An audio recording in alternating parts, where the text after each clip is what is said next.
Parole du monde, c'est votre rendez-vous avec l'actualité internationale sur Public Sénat.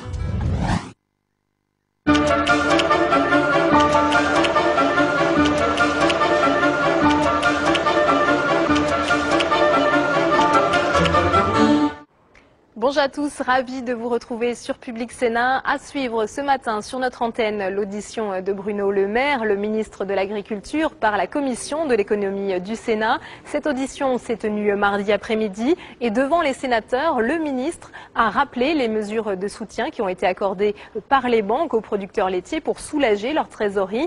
Mais le ministre a également tenu un discours de vérité en expliquant que tout n'était pas de la faute de l'Europe, qu'il fallait également moderniser l'agriculture française. Ce sera d'ailleurs l'objet d'un projet de loi bientôt présenté par Bruno Le Maire en Conseil des ministres. Enfin, Bruno Le Maire a également livré devant les sénateurs sa vision de la régulation du secteur laitier qui doit accompagner la suppression des quotas qui, vous le savez, est prévue pour 2015.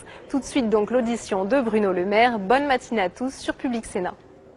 Monsieur le ministre, mes chers collègues, je voulais vous dire, monsieur le ministre, combien il nous est agréable de vous accueillir au niveau de la Commission des affaires économiques, du développement durable et de l'aménagement du territoire. Vous voyez, aujourd'hui, vous êtes entouré, bien sûr, des sénatrices et sénateurs qui font partie du groupe élevage et l'ensemble de nos collègues qui veulent bien participer à cette réunion. Alors, nous aurions préféré vous accueillir dans d'autres circonstances, peut-être à l'avenir pour parler de la loi de modernisation de l'agriculture, mais aujourd'hui, nous vous auditionnons sur la crise laitière. Alors, je ne vais pas la développer ici parce que je crois que vous la connaissez suffisamment. Déjà jeudi dernier, vous avez été amené à répondre à 4 questions d'actualité. Vous avez pu apporter certaines réponses. Il m'est apparu naturel que dans le cadre de cette audition, mes collègues puissent vous interroger individuellement après votre exposé, les orientations que vous allez pouvoir nous donner. Donc voilà, Monsieur le Ministre, je crois que c'est en toute simplicité que nous vous auditionnons et je vous donne bien volontiers la parole. Bien, merci Monsieur le Président. Merci Mesdames et Messieurs les sénateurs de votre présence ici, dans cette configuration un peu impressionnante. Ça me rappelle ma leçon d'agrégation avec un jury vaste et de qualité.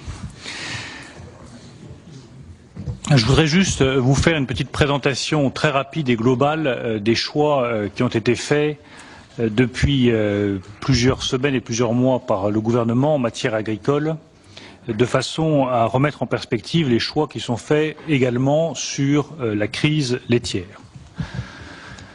Ces choix, ils partent d'un diagnostic que j'ai eu l'occasion de formuler à Châlons en Champagne, qui est un diagnostic que je maintiens mot pour mot, qui est que l'agriculture française connaît aujourd'hui sa crise la plus grave depuis 30 ans.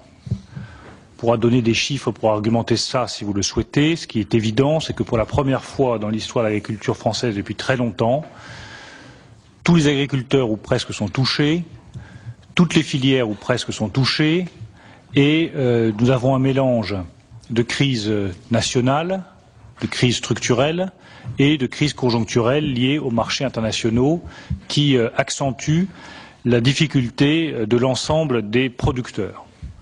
Je suis allé à la réunion des jeunes agriculteurs il n'y a pas très longtemps, en Saône-et-Loire, et ils m'expliquaient de façon très concrète que dans ce département, il y avait 3 productions classiques, les céréales, le lait et la viande de consommation.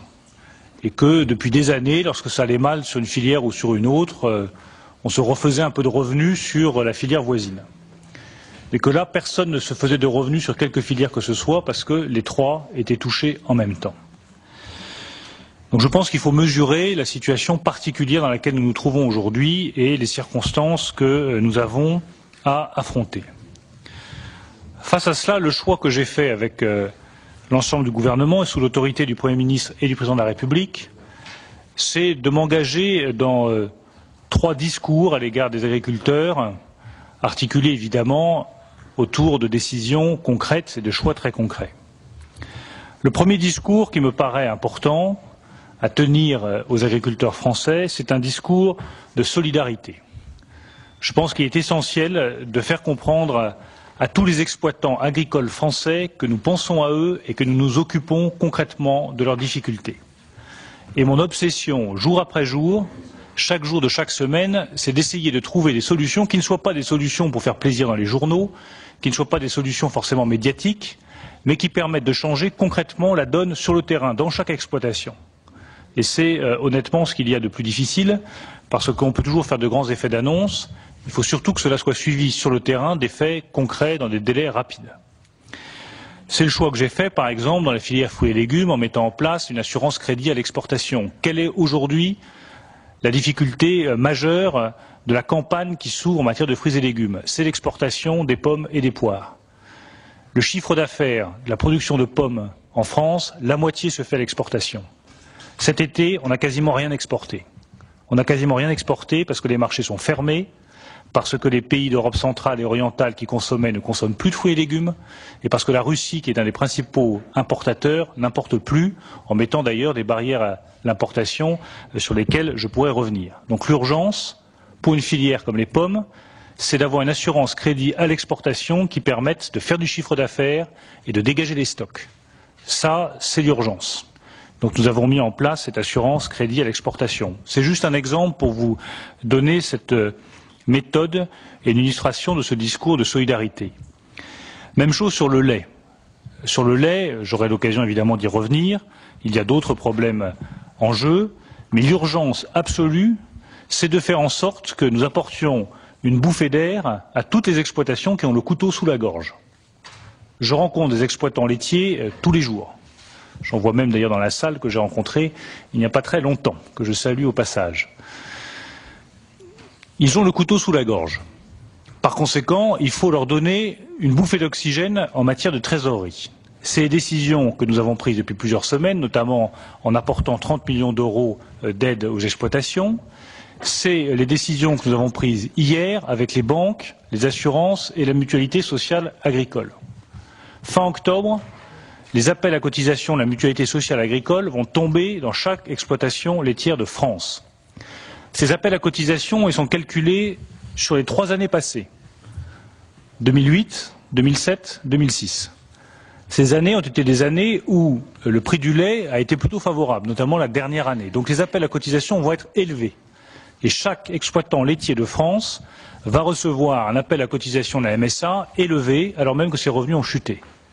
D'où la décision que nous avons prise de reporter l'appel à cotisation de fin octobre à juin, au cas par cas, pour les exploitations qui auraient plus de difficultés, voire la décision de prendre en charge à hauteur de 5 millions d'euros ces cotisations pour les exploitations qui seraient le plus en difficulté.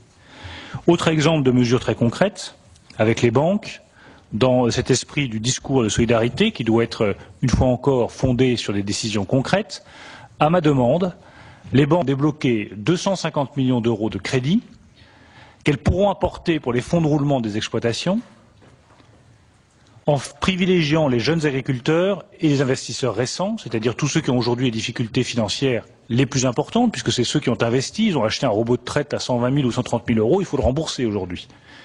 Et au moment où il faut le rembourser, il n'y a plus d'argent dans les caisses. Les banques pourront leur prêter 250 millions d'euros à l'ensemble de ces exploitants laitiers. Le remboursement ne commencera qu'1 an après, en janvier 2011, sans pénalité de retard et sans intérêt supplémentaire. Et le remboursement se fera à un taux préférentiel qui sera plafonné à 3% maximum. Et ces fonds seront disponibles avant le mois de décembre. Et ces fonds seront organisés de telle sorte que chaque exploitant laitier pourra venir voir sa banque, qui examinera sa situation de trésorerie et qui lui donnera des indications sur la meilleure façon d'organiser son fonds de roulement à sa trésorerie dans les années à venir. Ça, c'est concret, c'est immédiat, c'est un vrai geste de solidarité à la fois des banques, de la MSA et de l'État qui, lui, prendra en charge à hauteur de 30 millions d'euros une partie des intérêts d'emprunt pour 2009. Et je viens de noter dans une dépêche qui est tombée il y a quelques instants que les organisations syndicales avaient indiqué que ces décisions allaient dans le bon sens. Bien entendu, ça n'est pas suffisant, mais ça va dans le bon sens. C'est le premier aspect. Je crois essentiel de tenir un discours de solidarité à l'égard des agriculteurs français qui ont trop souvent le sentiment d'être délaissés, soit par les pouvoirs publics, soit par la société française dans son ensemble. Le deuxième aspect, c'est d'être capable de tenir un discours de vérité. Tout n'est pas la faute des autres. Tout n'est pas la faute de nos partenaires européens. Et il y a un réflexe parfois un peu trop répandu qui consiste à dire c'est la faute de l'Allemagne ou de l'Espagne, c'est la faute de la Commission, c'est la faute de tel autre voisin si l'agriculture française ne s'en sort pas. Moi, je pense qu'il vaut mieux être capable de regarder les choses en face, de tenir un discours de vérité et de dire lorsque les choses ne vont pas. Je donne juste un exemple, celui de la filière des fruits et légumes. On en a parlé très longuement ce matin dans une réunion qui a duré près de 3 heures. Nous avons un coût du travail, pour le travail saisonnier, vous le savez tous ici, qui est trop élevé par rapport à nos voisins européens. Et on ne peut pas accuser nos voisins européens d'essayer d'être compétitifs.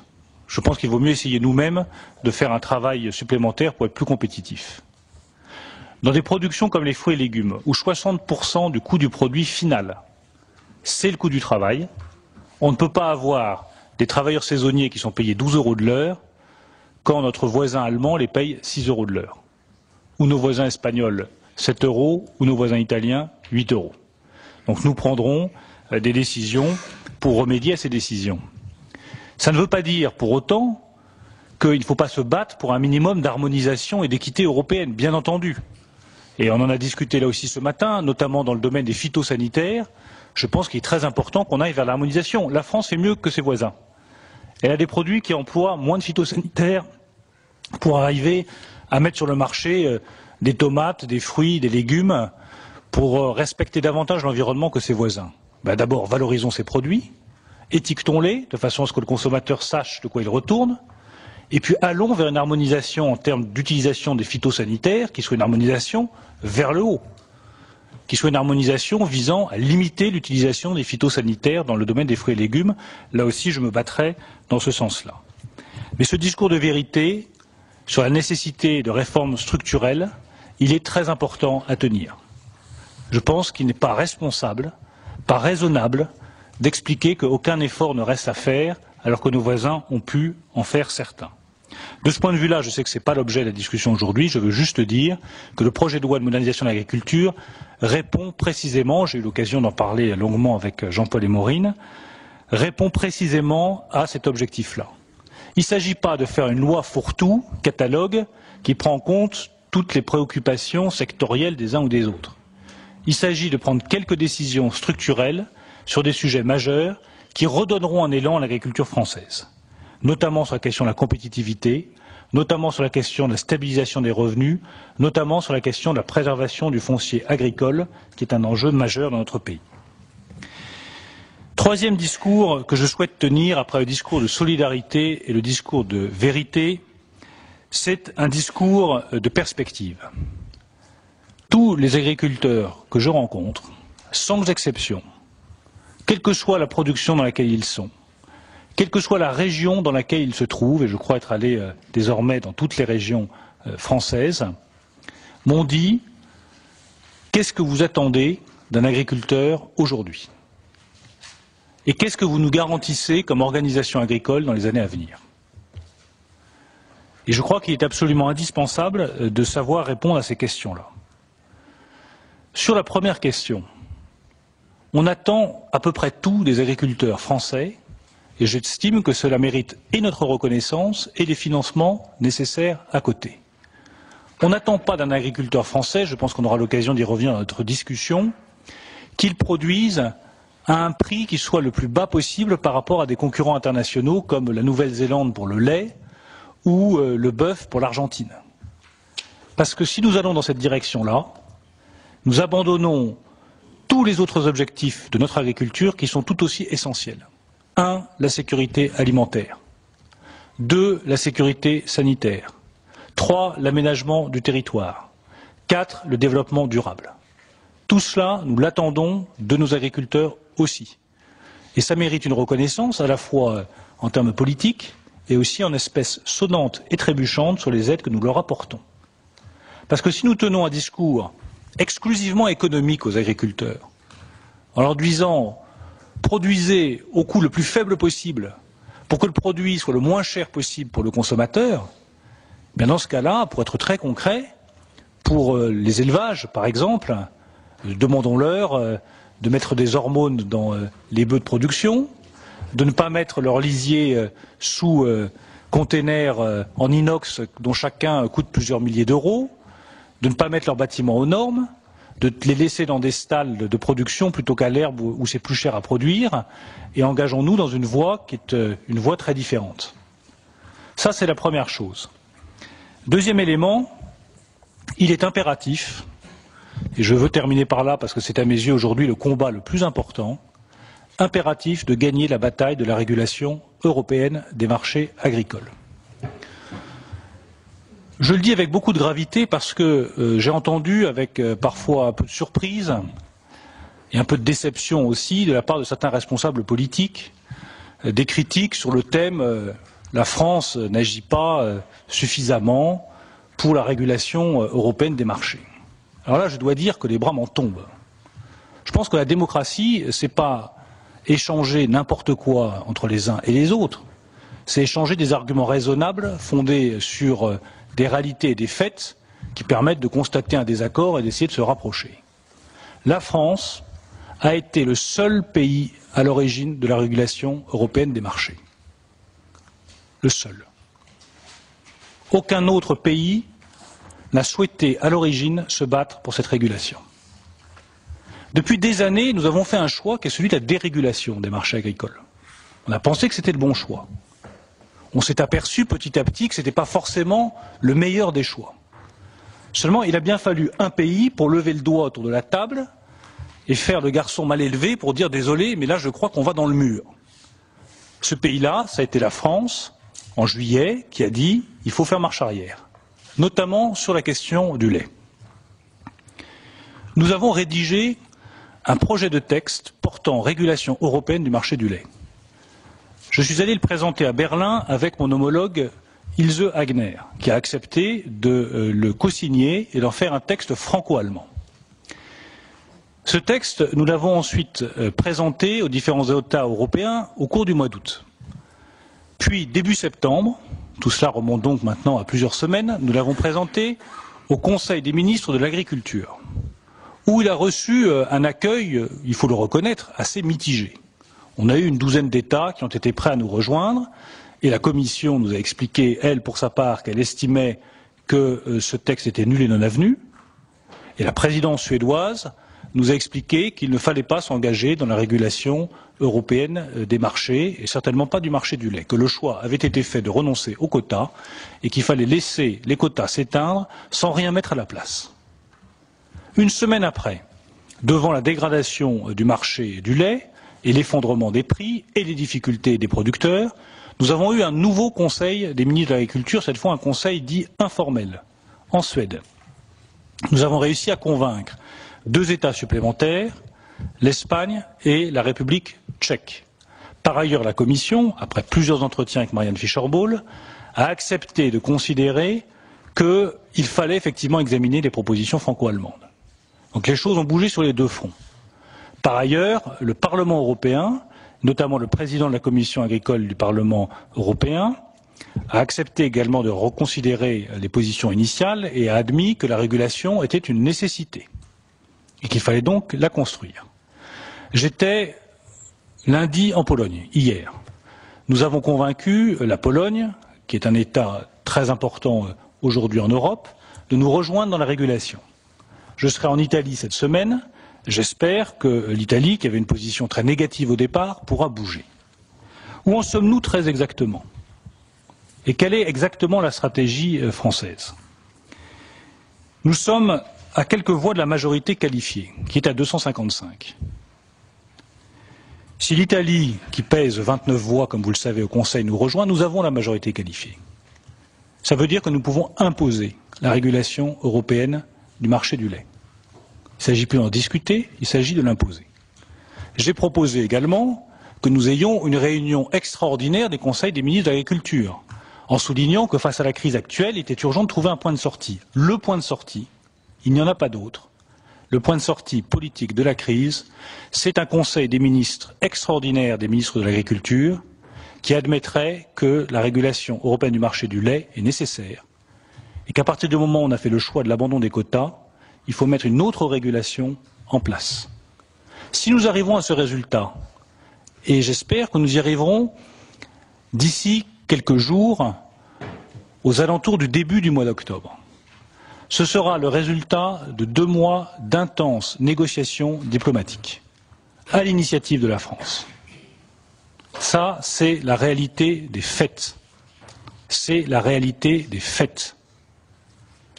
J'ajoute que si on en tire les leçons pratiques, la France a pris l'habitude depuis des années, et c'est aussi un des choix stratégiques que j'ai fait en arrivant au ministère de l'Agriculture, de constituer des minorités de blocage au Conseil des ministres de l'Agriculture.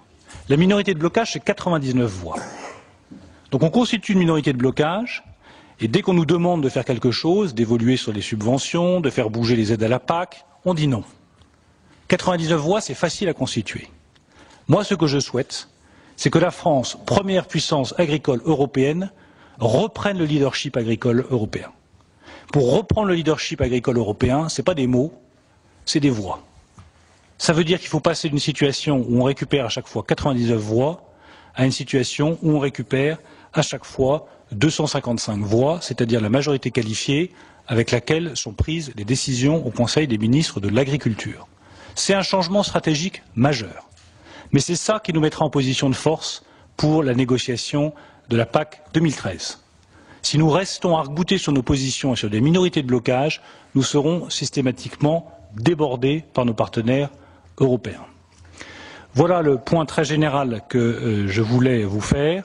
Discours de solidarité, discours de vérité, mais également discours de perspective pour une agriculture française qui a tous les atouts pour réussir dans les années à venir.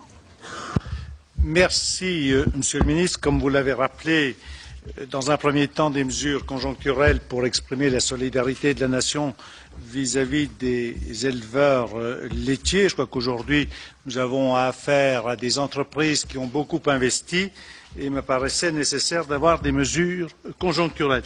Sur les mesures structurelles, vous évoquez bien sûr votre démarche au niveau de l'Union européenne.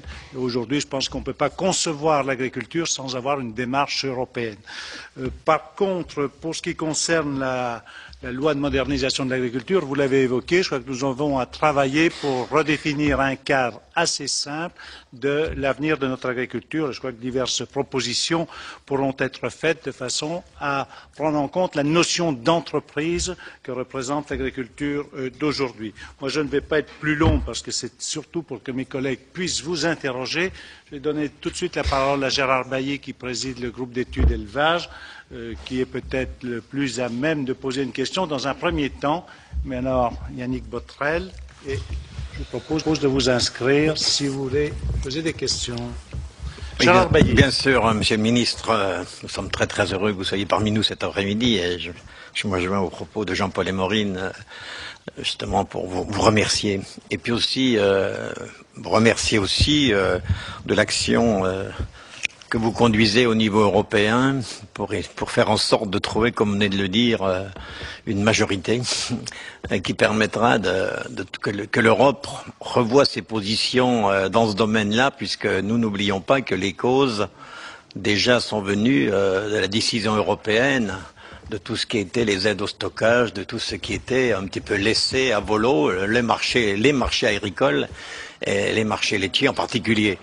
On rappelle quand même, je crois qu'il ne faut pas oublier de le dire, que l'agriculture, ce n'est pas une production comme un autre. On ne choisit pas les quantités que l'on peut faire. La météo y est pour beaucoup, et beaucoup d'il y a. Et on sait qu'en agriculture, 1 ou 2% de manque de produits, les prix s'enflamment. 1 ou 2% d'excédent, les prix deviennent catastrophiques. Donc on sait aussi que tout cela, l'agriculteur ne peut pas le décider lui-même, que ce soit les rendements laitiers, que ce soit la production des vaches ou voir les arbres fruitiers, s'ils vont produire ou pas. Donc quand même, il faut que l'Europe comprenne bien que l'agriculture, ce n'est pas un bien comme les autres, et qu'il doit y avoir absolument des systèmes de régulation. Et vous l'avez rappelé, et je crois que nous souhaitons tous, bien sûr, que nous ayons dans ce sens-là. Deuxièmement aussi, je crois que l'année dernière, on peut dire quand même que la DGCRF nous a pas aidés. Nous a pas aidés, je crois qu'il ne faudra pas peur de le dire, parce que aussi, on sait aussi que l'agriculture essayait de s'organiser avec bien entendu la transformation, voire la commercialisation, et plus que des menaces ont été faites en disant les règlements européens ne le permettent pas. Donc c'est vrai aussi qu'on a laissé un peu aller tous ces accords et qu'on a vu dès ce moment-là une bien moins bonne organisation des agriculteurs. Donc je voudrais pas non plus qu'on montre trop du doigt les agriculteurs là-dessus, puisque ils ont été menacés de sanctions de ce côté-là. Donc ma première question irait dans ce sens-là justement, parce que je crois que c'est important. Vous avez beaucoup parlé de l'organisation européenne, mais aussi de l'organisation nationale. Aujourd'hui, eh bien, qu'en sera-t-il de l'organisation entre la transformation, mais personnellement, je pense qu'il faut aller beaucoup plus loin que la transformation, il faut aller à la commercialisation. Je crois qu'on a peu parlé aujourd'hui de la commercialisation. Aujourd'hui, la crise du lait, dites-moi voir si vous avez trouvé que les prix du lait dans les grandes surfaces ont baissé. Jusqu'à présent, moi, toutes les informations, j'ai demandé qu'on fasse des relevés. Et justement, là aussi, on aimerait bien aussi que ce qui a été fait avec le contrôle des marges, avec tous les prix dont vos prédécesseurs avaient lancé Michel Barnier, Luc Châtel, et bien que là aussi on montre quand même à la grande distribution que ce contrôle des marges ce n'est pas que des mots, mais quand même aussi qu'on ait complètement une transparence. Parce que quand même nos entreprises de transformation, que ce soit dans le domaine laitier ou dans les autres domaines de l'agroalimentaire, voire dans d'autres produits industriels aujourd'hui, subissent tellement une pression de la grande surface que ce n'est pas elles, je crois, qui aujourd'hui sont en situation les plus mirobolantes. Cherchons où est aujourd'hui la plus-value importante, c'est quand même bien au niveau de la commercialisation. Et je trouve que vous n'en parlez pas beaucoup et on n'en parle pas beaucoup. Moi, personnellement, tous les stages d'immersion qu'a demandé le président du Sénat, je les ai toujours faits soit dans de la grande surface, soit dans des entreprises qui livrent à la grande surface. J'ai toujours été pour essayer de voir quelles étaient ces articulations. Donc je crois aussi, Monsieur le Ministre, qu'il ne faut pas du tout oublier ce domaine-là et que aujourd'hui, si vous faites un tout petit calcul, vous augmentez les prix des produits alimentaires de 3%. Quand vous savez, dans les produits alimentaires, le peu qui va à la production agricole, dans beaucoup de domaines, que ce soit dans de la charcuterie ou dans un yaourt, vous verrez bien qu'on donne une marge considérable aux produits agricoles, à la production, si on veut bien calculer aussi cela. Je trouve qu'on n'en parle pas. Et que là aussi, il y a une possibilité. J'aimerais bien qu'on regarde un petit peu au niveau de la commercialisation et de la mise en marché, parce que je crois que cela est important. Ce que je voudrais aussi poser comme question, bien sûr, c'est sur la compétitivité. Quelle agriculture on veut? On va en parler bien sûr avec la loi d'orientation, parce qu'aujourd'hui vous avez affaire, je le sais que c'était difficile pour votre prédécesseur, au niveau de l'Europe, avec l'Europe du Nord qui veut des structures beaucoup plus grandes, je crois, en élevage, et puis aussi nous qu'on veut quand même maintenir un maximum d'acteurs sur le territoire que sont les paysans. Je voudrais quand même rappeler aussi aux collègues qui sont ici, peut-être que tous les ont pas en tête, il y a seulement 25 ans, il y avait 439 000 producteurs de lait, on en est à 97 000, donc vous voyez déjà qu'en 25 ans, passer de 439 000 à 97 000, tout ce qui va descendre, et qu'on avait 7 100 000 vaches et qu'on en a plus que 3 700 000. Donc ça aussi, c'est quand même un potentiel économique qui n'est plus dans nos pâtures. Je ne parle pas des ovins, je crois avoir dit à l'époque ce que c'était. Heureusement que la technicité des éleveurs a beaucoup amélioré, puisque ces vaches qui sont beaucoup moins nombreuses, puisqu'elles sont plus de la moitié moins, on produit quand même davantage, heureusement. C'est pour ça aussi que, je dis tout de suite, moi j'étais producteur de lait, mes fils sont producteurs de lait. Quand je vois les efforts qu'on a fait dans les exploitations, immenses, quand je vois tout ce qu'on a fait et que aujourd'hui, des fois parfois on dit mais l'agriculteur, vous pouvez encore diminuer vos marges, eh bien c'est quand même difficile. On voit le prix des carburants, bien sûr. On vient de voir encore qu'on vient de reprendre maintenant les primes d'équarrissage. On vient de voir les vaccinations pour la fièvre catarrhale. Et puis, bien entendu, aussi se dessinent encore quelques charges avec le Grenelle. Peut-être le président de la République a bien annoncé que la taxe carbone ne serait pas supportée par l'agriculture, mais comprenez bien quand même qu'il y a quand même beaucoup d'interrogations, et vous le comprenez bien, vous l'avez senti sûrement dans toutes vos visites, un petit peu sur tous ces points que je vais venir. Donc, pour en terminer avec des questions, j'en ai déjà posé une. Il y en a une autre que je veux poser, c'est votre prédécesseur avait décidé aussi 2 médiateurs, Philippe de Guénin et Pierre Le Petit. Est-ce que leur travail se poursuit justement pour cette grande médiation? Parce que je me répète un petit peu. Production, transformation, commercialisation. Je crois qu'il faut absolument qu'on aille jusque-là dans les accords pour demain. Vous avez aussi évoqué, et nous y souscrivons complètement, le problème de l'étiquetage avec le label France. Je crois que cela est important. Mais vous avez beaucoup évoqué aussi tout ce qui est qualitatif, c'est la sécurité alimentaire, la sécurité sanitaire, le développement durable. Mais admettons que nos agriculteurs français vont produire avec toutes ces conditions, c'est déjà ce qu'ils font, j'en ai parlé, et je crois encore c'est ce qu'on est prêt à faire. Mais faut-il aussi que demain, nous soyons sûrs que les débouchés au prix de ces produits, et vous l'avez dit tout à l'heure, avec des charges bien plus importantes en termes de main-d'œuvre qu'ailleurs, on puisse aussi encore vendre nos produits. Vous le savez qu'aujourd'hui, les études qui ont été faites, je crois, par des organismes compétents ont montré que le coût dans une exploitation de 200 000 litres, le coût d'un litre de lait, c'est 313 €. 313 la tonne, excusez-moi, ça va de soi. 313 € la tonne, et que aujourd'hui les agriculteurs en sont à 293. Et cela sans parler du travail. Donc c'est vrai qu'aujourd'hui on est quand même un petit peu loin des objectifs.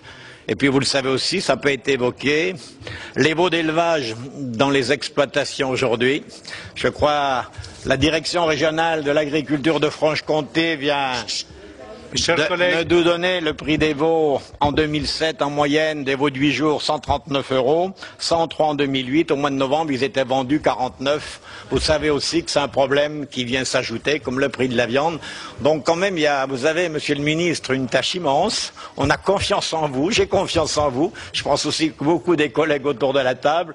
Mais je crois qu'on aura à jouer sur beaucoup de critères pour essayer de redonner espoir aux agriculteurs, parce que jamais j'aurais pensé, même personnellement étant de la profession, que les producteurs de lait seraient allés si loin dans les manifestations ces jours, tellement le désarroi est grand, et on le voit aujourd'hui, même tous les responsables professionnels sont tous dépassés tant les gens sont angoissés. Donc je crois qu'on a une crise, vous l'avez dit, qu'on a rarement connue. Donc je crois qu'il faut tous ensemble qu'on s'attelle, pas à se critiquer, mais à chercher les meilleures solutions pour demain. Mais merci mon cher collègue. Je voudrais rappeler à mes collègues qu'il y a encore 5 ou 6 demandes de parole. Il n'y a que le président du groupe d'études élevage qui avait droit à l'exposé des motifs et de poser les questions.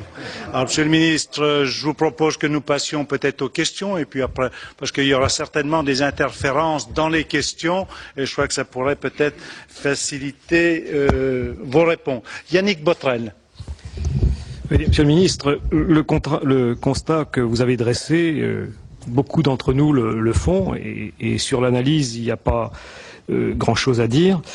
La crise, elle est structurelle et conjoncturelle dans un certain nombre de filières, liées à l'état du marché, nous en sommes d'accord, avec malgré tout un focus que chacun fait sur la crise actuelle de la filière laitière, qui ne tient pas simplement qu'à un problème de surproduction. Je crois que dès le mois de mai, la question a été évoquée au Sénat, question d'actualité au gouvernement, rappel au règlement lors d'une séance. Ce à quoi nous assistons aujourd'hui était éminemment prévisible. Ce qui ne l'était pas forcément, ça a été cette grève du lait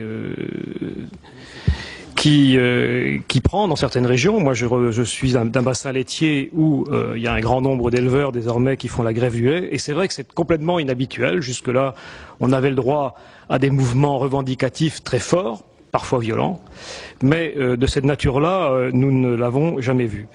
L'ambiance est très lourde, incontestablement très lourde, division très forte entre agriculteurs désormais, mais qu'on retrouve dans d'autres conflits sociaux, entre grévistes et non-grévistes. Mais il ne faut pas minimiser ces choses-là, elles me paraissent extrêmement importantes. Et puis ce qui est extrêmement important également, c'est que les organisations syndicales, et singulièrement l'organisation la plus représentative, n'est plus écoutée aujourd'hui par les agriculteurs, y compris par ses adhérents. Tout ça vient du fait que les gens ne voient plus de perspective et qu'il est grand temps que, effectivement, les pouvoirs publics soient en capacité d'en donner quelques-unes. Beaucoup d'exploitations sont déstabilisées et on se demande jusqu'à quel point. J'entends par là que vous annoncez un certain nombre de mesures, hein, dont je ne conteste pas le bien fondé, mais avez-vous des éléments aujourd'hui en votre possession pour nous dire que, quand bien même ces mesures seraient appliquées, combien d'exploitations ne se relèveront pas de cette crise dans la filière laitière? Parce qu'on sait qu'il y avait déjà des gens qui étaient mal avant que la crise n'éclate, et bien évidemment, compte tenu des circonstances et compte tenu des pertes qui sont constatées aujourd'hui, on voit mal comment elles pourraient s'en sortir. Parce que le fond du problème, et il a été évoqué, le fond du problème, c'est la rémunération. Il est clair qu'au niveau de rémunération où on est, et quand bien même on contractualiserait, on ne voit pas comment l'équilibre économique des exploitations pourrait être rétabli. Alors sur l'examen des causes de la crise, il y a d'évidence un phénomène de surproduction. Et pour autant, il y a aussi des décisions qui ont été prises et qui relèvent soit des politiques européennes, soit, parce que c'est parfois commode de mettre en cause l'Europe à certains égards, soit aussi de mesures qui auraient pu être prises au plan national. Je ne vais pas m'étendre là-dessus parce qu'elles ont déjà été évoquées, mais le début de la dérégulation, c'est quand on a commencé à dire en 2003 qu'on allait aller à la fin des quotas. Alors certes, depuis, il y a eu des événements. 2007, la crise, enfin, au plan du marché mondial, la Nouvelle-Zélande, qui est un gros exportateur, se trouve en situation de crise. Les prix flambent. On relâche absolument tous les mécanismes dans la période. Mais on a vu à un moment donné qu'on retrouvait l'équilibre du marché, dont je suis d'accord pour dire aussi qu'il tient à très peu de choses. Et néanmoins, on a continué sur cette idée d'augmenter l'autorisation de produire par un pourcentage supplémentaire de quotas chaque année, tout en annonçant qu'en 2015, ce serait terminé. Et puis aussi dans ce système qui fonctionnait en France sur la base d'un accord de filière grâce au CNIL, eh bien l'intervention de la DGCCRF est venue singulièrement perturber le paysage et perturber les relations qu'il pouvait y avoir entre les partenaires. Donc il y a des causes qui tiennent au marché, d'autres qui tiennent aux décisions politiques qui ont été prises, et puis d'autres qui tiennent aussi à des mesures que l'on pourrait qualifier de plus nationales. Alors aujourd'hui, j'entends tous les partenaires dire qu'il faut retrouver la régulation. Certains ne le disaient pas il y a quelques mois. Mais systématiquement, dans tous les discours désormais, y compris d'ailleurs dans celui que vous venez d'exprimer au nom du gouvernement, on retrouve ce mot de régulation. D'évidence, c'est le bon sens. On n'est pas dans une production, l'agriculture n'est pas un système de production comparable à certains autres. On sait très bien qu'on est sur des cycles lents, que les gens engagent des capitaux importants pour pouvoir produire et que cela demande, comme je le disais, un certain nombre d'années avant de pouvoir retrouver un retour sur investissement. Donc aujourd'hui, le mot régulation, on l'entend partout. Simplement, j'entends aussi les efforts que vous avez entrepris de faire en direction d'un certain nombre de pays européens. Et je crois que le mot Europe aussi, on l'entend d'ailleurs. Curieusement, on l'entend partout aujourd'hui, alors qu'on l'entendait un peu moins. Simplement, on voit qu'on a affaire à un certain nombre de pays qui ont une approche extrêmement diversifiée de la production agricole et singulièrement de la production laitière.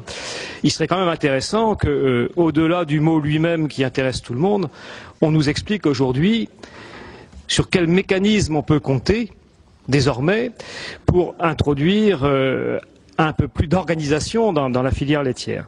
Je crois que autant sur le concept nous ne pouvons qu'aller dans le sens de ce qui a été dit, autant sur la déclinaison du concept, on est resté un peu sur notre faim et on souhaiterait bien évidemment avoir un peu plus de précision.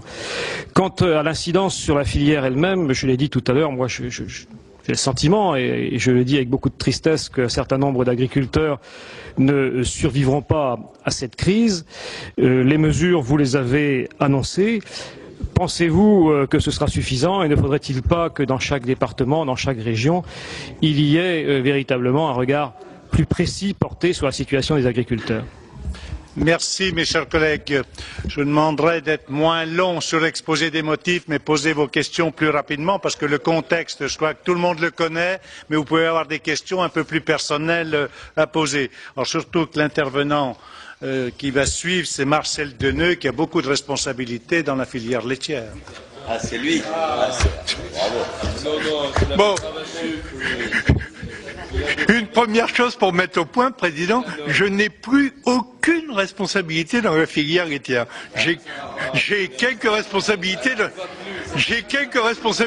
la filière viande, mais j'ai eu 30 ans de responsabilité dans la filière laitière. Mes chers collègues, dont je m'honore.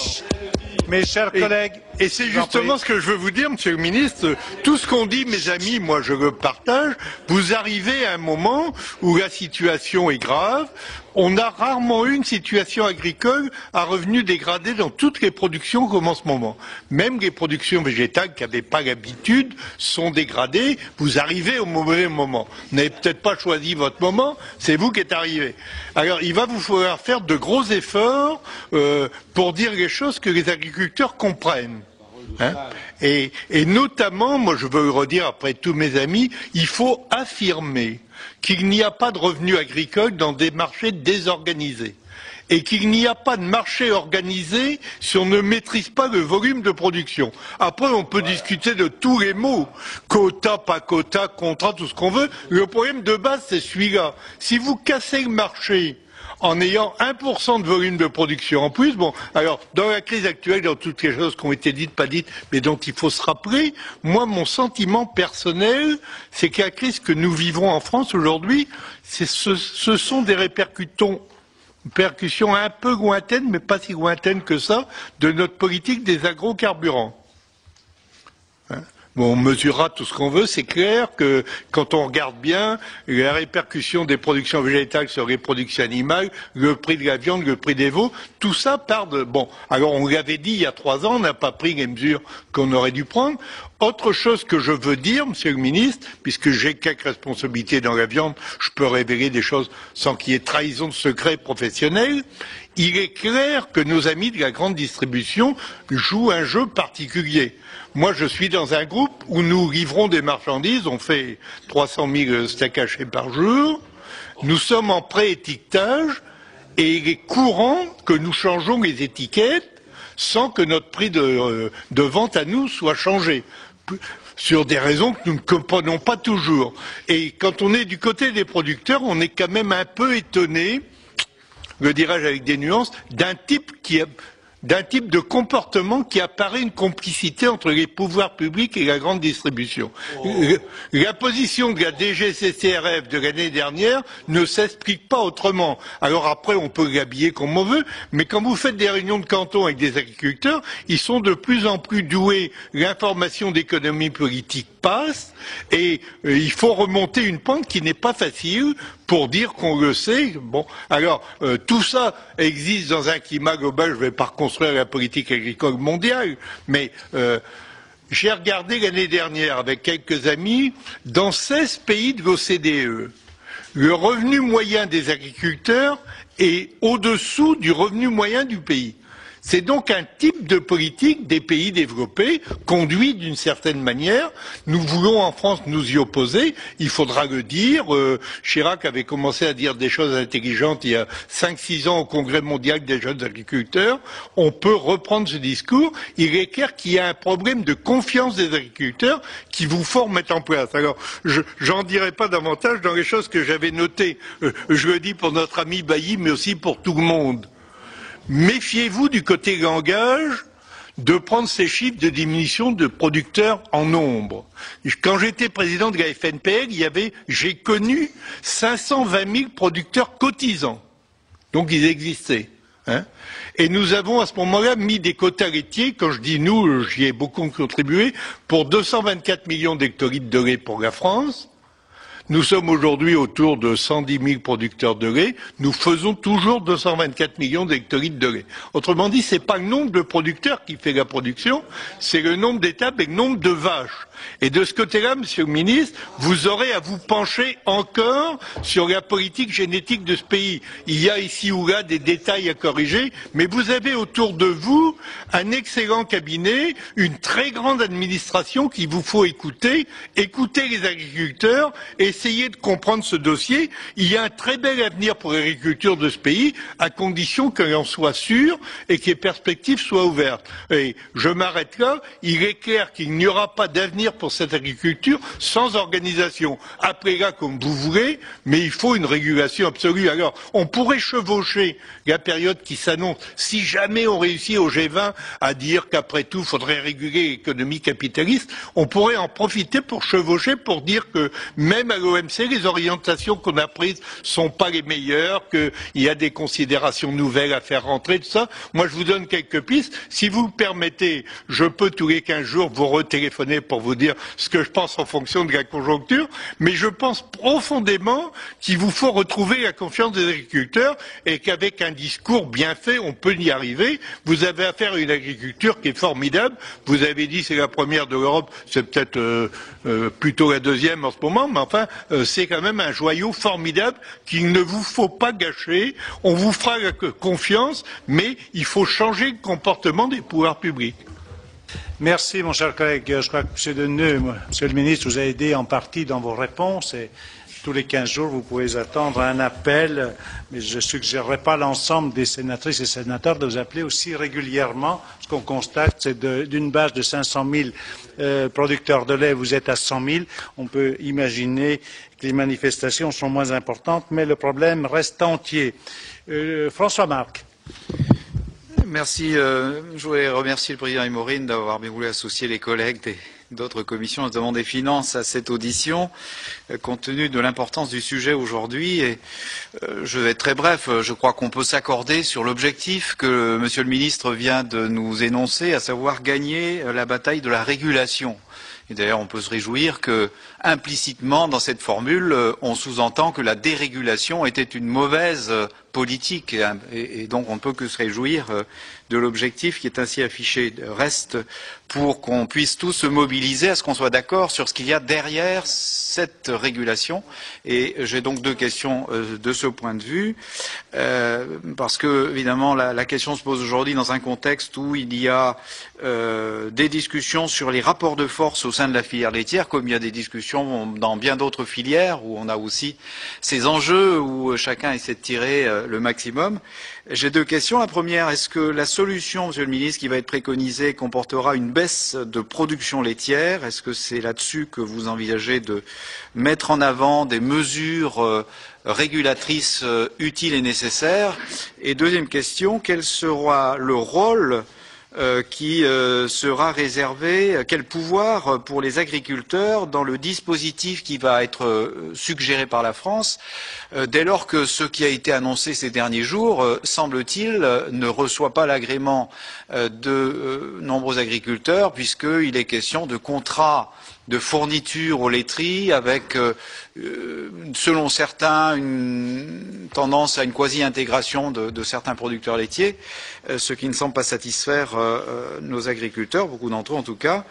Donc, quel est selon vous le pouvoir qui serait préservé pour le monde agricole qui aujourd'hui s'interroge justement sur la capacité qu'il aura demain à peser sur les prix? Est-ce que dans le dispositif préconisé par la France, on va veiller à ce que le monde agricole préserve ce pouvoir économique dans la filière à travers un dispositif qui sera sans doute pas ce qu'il était hier, mais qui permettra néanmoins d'avoir une réponse satisfaisante. Ce sont les deux questions qui me paraissent, moi, essentielles aujourd'hui, au point où en est la discussion au sein de la profession.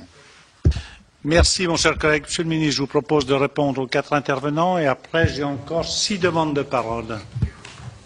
Bien, j'espère qu'il n'y a pas de rendez-vous prévu avant tard dans la soirée, parce que vous avez ouvert beaucoup de sujets qui sont tous essentiels, mais qui demandent évidemment des discussions approfondies. Je précise d'ailleurs qu'on est à un moment, je le dis de manière très générale, on est à un moment de l'histoire de l'agriculture française, comme à un moment d'ailleurs de l'histoire de l'économie européenne ou mondiale, où les choses sont à inventer.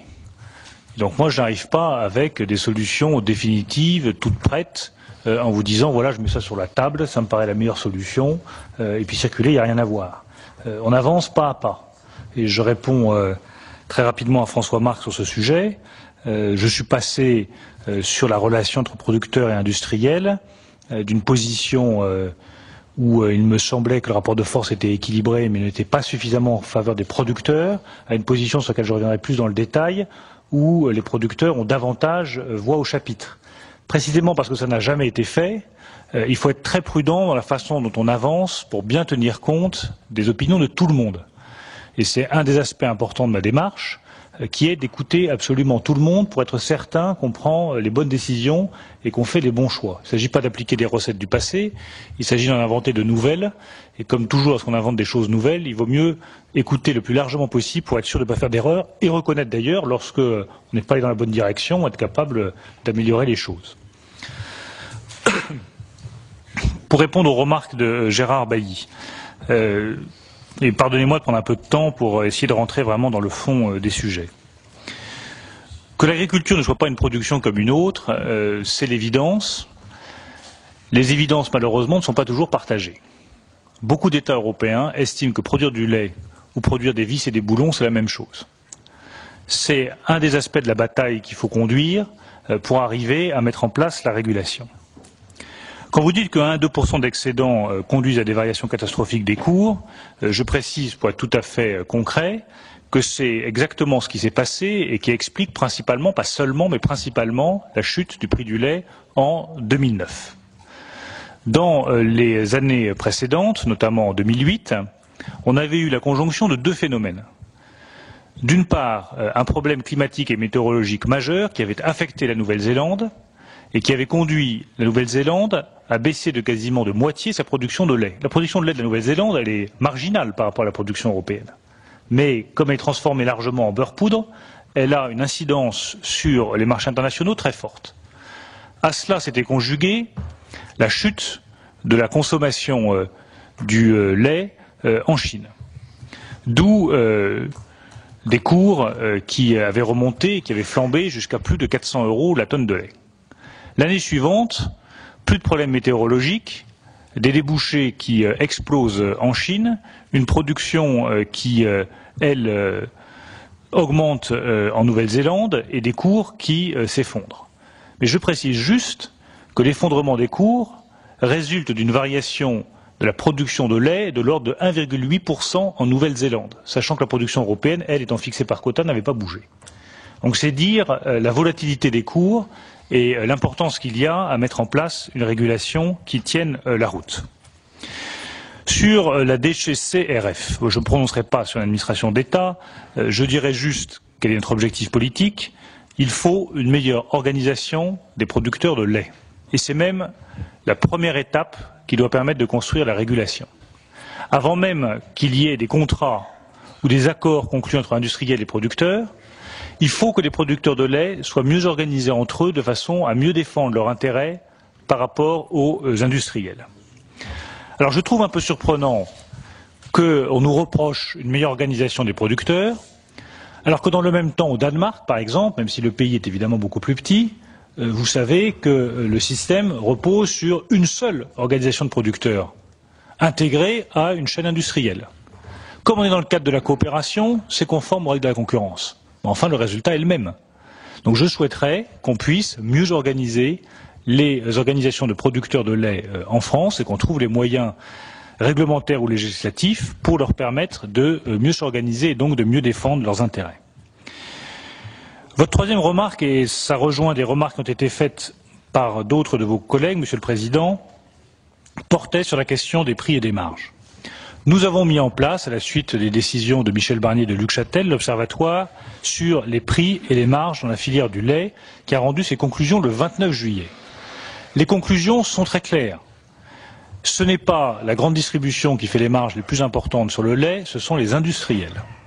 Et les industriels avec qui j'en ai discuté, tous les industriels de la transformation laitière, m'expliquent que face à la concurrence à laquelle ils sont confrontés, ils ont besoin de faire ces marges et de récupérer le maximum d'argent possible. Mais je pense qu'il y a précisément une marge de manœuvre et un travail à conduire, pas simplement avec la distribution, mais aussi avec les industriels.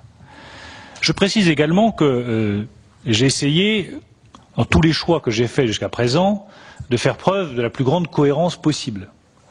Je n'ai pas la vérité révélée, j'ai besoin des conseils de tout le monde, et en particulier des parlementaires, mais aussi des experts, mais j'assume les choix politiques que j'ai faits. Et de ce point de vue-là, je voudrais juste faire une petite incidence qui répond à d'autres questions d'autres sénateurs sur le choix qui a été fait du rachat de l'entreprise Entremont par Sodial. Vous savez qu'il y avait deux repreneurs possibles. Un repreneur strictement privé, qui était Lactalis, et un autre qui était un repreneur coopératif, qui était Sodial. Je crois que le choix qui a été fait, qui est un choix difficile, sur lequel nous continuons à avancer, mais qui est soumis à beaucoup de turbulences, est un choix qui permet de constituer un acteur coopératif fort, à côté d'un grand acteur industriel fort aussi, et ce qui d'ailleurs est une bonne chose pour les exportations françaises et pour les emplois français, qui est Lactalis. Mais tout ça s'inscrit dans un choix politique qui est de rééquilibrer les relations entre producteurs et industriels du lait en France. S'il n'y avait plus qu'un seul acteur industriel du lait en France, ou un acteur dominant, comme c'est le cas dans d'autres filières, je pense au porc, je pense à la viande, eh bien pour les producteurs eux-mêmes, la situation serait, je crois, beaucoup plus difficile. Sur la question, c'est une petite incidence, vous avez parlé de la vaccination FCO, je veux juste en dire un mot, parce que c'est un point évidemment important. Mon objectif est, d'une part, de garantir la santé publique et d'arriver à éradiquer ce fléau en engageant une campagne de vaccination obligatoire, parce que je crois que ça nous permettra de nous débarrasser de ce phénomène, mais je souhaite que la charge soit réduite ou nulle pour les éleveurs. Et nous travaillons dessus, parce que là où je vous rejoins parfaitement, c'est qu'on ne peut pas rajouter systématiquement des contraintes sur les agriculteurs sans considération de leur activité économique. C'est la même chose pour la taxe carbone, où j'ai indiqué que je souhaitais que l'exonération pour les professions agricoles soit au minimum de 50%. Les arbitrages seront rendus ensuite par le Premier ministre et par le Président de la République. Enfin, s'agissant de la médiation, pour répondre très précisément à votre question, elle n'a plus lieu d'être puisque l'accord a été signé le 3 juin et qu'il est valable jusqu'à la fin du mois de décembre, l'accord sur les prix, et mon souci constant a été de faire respecter cet accord par l'ensemble des industriels, et je dois dire que pour le moment, ils ont fait les efforts nécessaires pour s'y tenir. Yannick Botrel. Sur les éléments que vous avez soulignés au début de votre intervention, c'est effectivement un point très important. Mon souci, là aussi constant dans cette crise, c'est faire en sorte qu'on évite au maximum les dérapages en termes d'ordre public. Et donc de faire en sorte de garder un contact avec toutes les organisations syndicales représentatives. Je l'ai fait samedi, j'ai reçu la FNSEA, les jeunes agriculteurs, la Confédération paysanne, la coordination rurale. Je le fais régulièrement et j'ai des contacts quasi quotidiens avec les représentants de l'ensemble de ces organisations syndicales qui souhaitent toutes, j'insiste sur ce point, qui souhaitent toutes trouver une issue à la crise et qui sont toutes d'accord pour reconnaître que l'issue ne peut être que européenne. Et donc ce qu'ils attendent, même s'ils ont salué les décisions qui ont été prises hier en matière de trésorerie, parce que je crois que ça dessert la contrainte financière des producteurs, ce qu'ils attendent désormais, c'est l'assurance que nous ne nous engagerons pas dans la voie de la dérégulation totale du marché. Et je vais y revenir. Sur la fin des quotas, je voudrais juste faire un petit point d'histoire pour rappeler que la fin des quotas a été décidée aux accords de Berlin en 1999 en vue d'une élimination totale des quotas en 2008 et que les accords de Luxembourg de 2003 ont confirmé la suppression des quotas mais l'ont reporté à 2015. Donc ce choix de la dérégulation, ce n'est pas un choix qui date d'hier ou d'avant-hier. C'est un choix qui a été fait collectivement, même si on a repoussé les choses petit à petit, par l'ensemble des États européens, avec une vision qui aujourd'hui nous paraît datée, mais qui à l'époque paraissait la bonne, qui était il faut toujours gagner en compétitivité, le marché fera la différence entre les bons et les mauvais, et c'est comme ça qu'on s'en sortira le mieux en matière agricole. Moi je critique personne là-dessus, parce que c'est un choix qui appartenait aussi à l'ère du temps, à cette idée que la compétitivité et la concurrence économique étaient l'alpha et l'oméga de toute bonne organisation sociale. On en est revenu aujourd'hui, mais je ne critique personne parce que c'est plus facile de le dire aujourd'hui que de le dire hier ou avant-hier. Le problème, et on est là au cœur de la difficulté, c'est pour ça que je trouve toutes vos questions particulièrement pertinentes parce qu'elles permettent d'aller au fond du sujet. Le problème, c'est qu'on ne renverse pas un choix politique qui date de 99, c'est-à-dire de plus de 10 ans, comme ça, du jour au lendemain. Le deuxième problème, c'est que ça n'est pas l'intérêt de certains États européens de changer de politique. Et ça, je vous le dis pour le vivre quasiment tous les jours et pour le vivre notamment lors des conseils européens, la bataille elle est sévère parce que notamment les petits États n'ont pas intérêt à revenir sur la dérégulation. Parce que la dérégulation, comme me l'ont expliqué mon homologue néerlandaise, mon homologue danoise, qui sont des femmes par ailleurs de très grande qualité, attention à ne pas stigmatiser qui que ce soit parce que ces gens-là sont de très grande qualité, ce choix-là est un choix qui leur permet de tailler des croupières à des plus grands États qu'eux. Or, l'Europe d'aujourd'hui n'est plus une Europe de 3 ou 4 grands États et de 5 petits États, c'est une Europe de 3 ou 4 grands États et de 23 petits États. Et ça change la donne. Et ça rend la négociation diplomatique plus compliquée. Qu'est-ce qu'il y a derrière le mot de régulation? Ça, c'est effectivement une question majeure. Je précise, et là je l'assume parfaitement, que par stratégie diplomatique, vous savez que c'est ma formation d'origine, je pense que nous n'avons pas intérêt à dévoiler toutes nos cartes sur ce que nous souhaitons en matière de régulation européenne. Parce qu'il faut d'abord constituer la majorité, et une fois que nous avons la majorité, avancer. Alors que si j'avance trop loin tout de suite en réclamant trop sur la régulation européenne, personne ne me suivra et je ne serai pas en mesure de faire bouger les lignes. Les choses qui sont certaines, c'est que rien ne sera possible en matière de régulation sans la réouverture de l'OCM unique. Et donc, l'un des points majeurs de la négociation, c'est la réouverture de l'OCM unique, qui me permet de mettre en place certains éléments de la régulation. Tout cela peut paraître technique, mais c'est le fond du sujet. L'organisation commune de marché, l'OCM, qui définit les règles de concurrence à l'intérieur de la production de lait et de la production d'ailleurs d'autres produits agricoles. Qu'est-ce qu'elle dit, cette organisation commune de marché telle qu'elle existe aujourd'hui? Aucune entente entre industriels et producteurs n'est possible. Aucune. Elle n'est possible que dans le cadre coopératif. Donc, le principe d'accord sur les volumes et sur des prix entre industriels et producteurs n'est pas possible dans le cadre du droit européen actuel. Or, la régulation à laquelle je pense repose sur 2 piliers essentiels.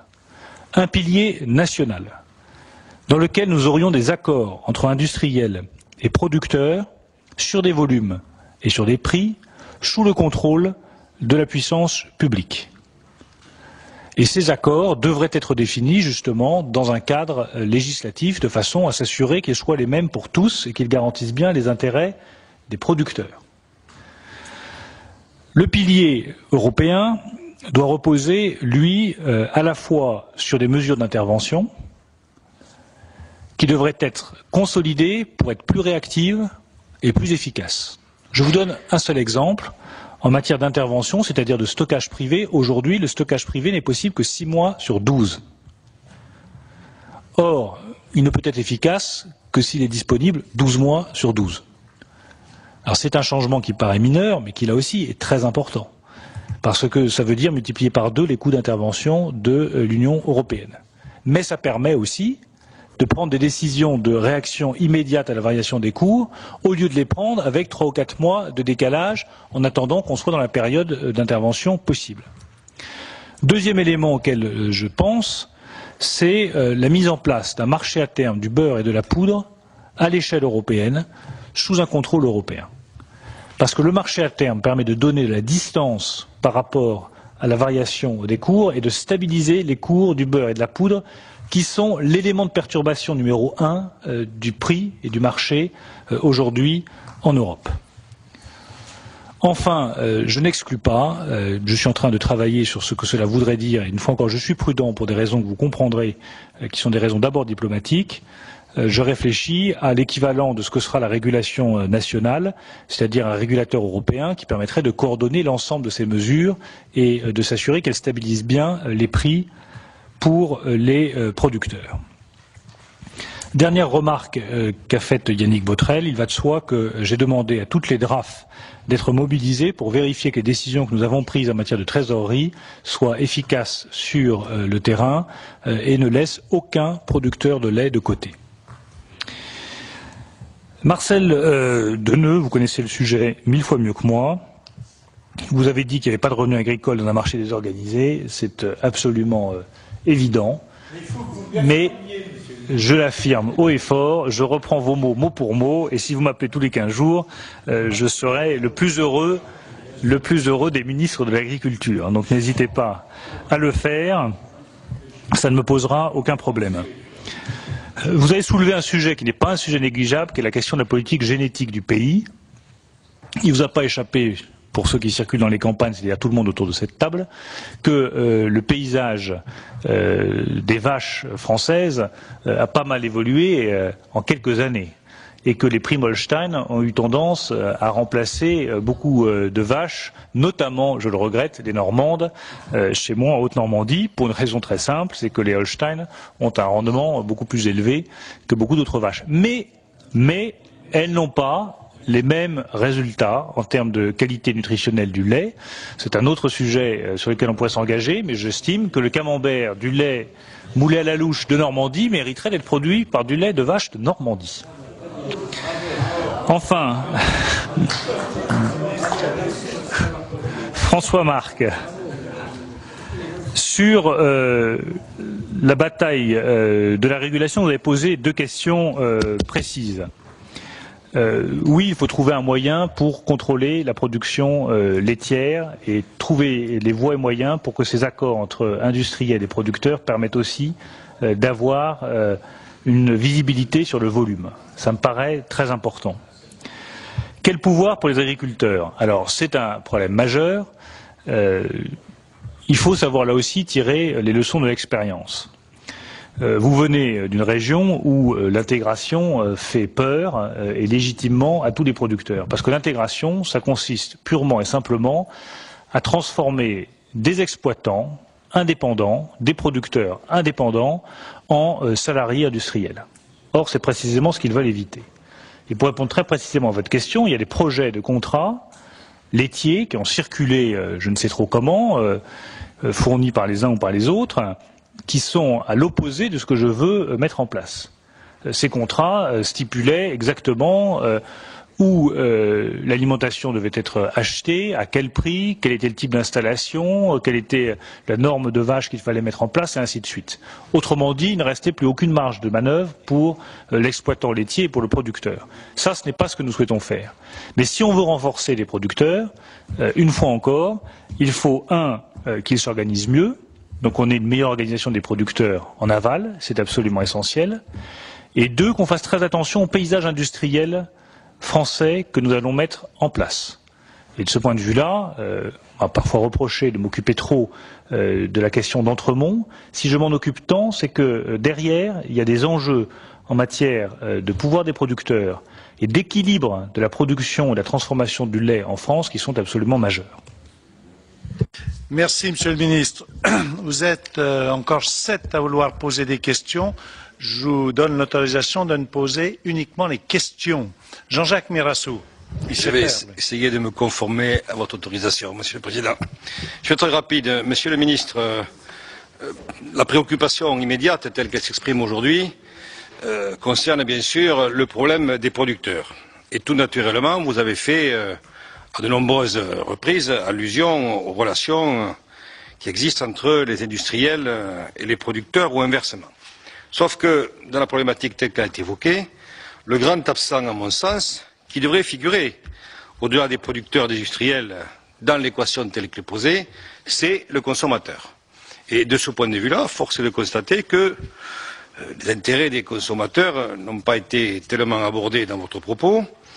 Et ma question ressort d'un constat que tout le monde peut faire, qu'il s'agisse de l'effondrement du prix du lait, des légumes, que sais-je, jamais, au niveau du consommateur, on assiste à une révision des prix à la baisse. Quand je dis ça, je peux penser également à la viande porcine ou autre. Ensuite, j'ai bien entendu ce que vous avez dit, s'agissant du volet qualitatif de ce qui se passait à l'échelon de notre agriculture, à la fois en mettant en place des conditions de modernisation qui engagent sur le plan sanitaire un certain nombre de garanties, également des considérations environnementales, tout cela a un coût. Et comment arriverez-vous à injecter ces nouveaux paramètres-là dans ce que vous avez évoqué? Vous avez dit à juste titre que le coût de la main-d'œuvre pesait à concurrence des 2/3 sur la production des fruits, mais que ce même coût était 2 fois inférieur en Allemagne à ce qui pouvait être en France. Et j'aimerais savoir si les conditions de travail des uns et des autres sont comparables et qu'est-ce qui peut, à l'échelle européenne, expliquer ce différentiel en termes de rémunération de la main-d'œuvre. Et qui n'est pas sans effet, bien sûr, sur, in fine, j'y reviens, ce qui se passe par rapport aux consommateurs. L'an dernier, c'était les fruits et légumes, demain, ça sera encore autre chose. Je trouve que vous ne pouvez pas dissocier les consommateurs des relations que vous avez évoquées entre les producteurs et les industriels. Merci, mon cher collègue. Alain Chatillon. Oui, Monsieur le Ministre. Trois questions rapidement. La première, après avoir été un acteur à la tête d'une entreprise agroalimentaire française pendant 35 ans, je voudrais vous poser la question de savoir quelle est véritablement aujourd'hui la définition de la DGCCRF. Car on a besoin d'y voir clair. Vous êtes le ministre de l'Alimentation et je crois que les industriels attendent de savoir ce que fait, à quoi sert la DGCCRF. Moi, j'ai connu la DGCCRF il y a quelques années.